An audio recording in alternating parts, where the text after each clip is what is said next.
Hello friends, welcome to my YouTube channel. So today in this video, I am going to show you how to make your phone easier to read. For this, simply go to settings and tap on the option accessibility. Tap on vision enhancement.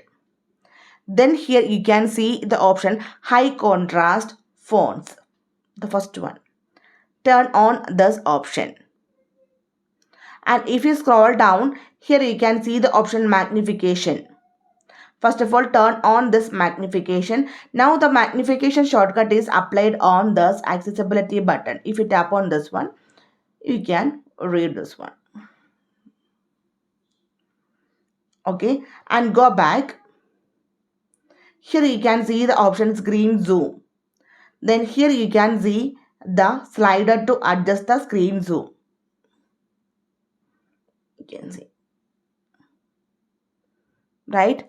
These settings improve the visibility and make your phone more comfortable for daily use.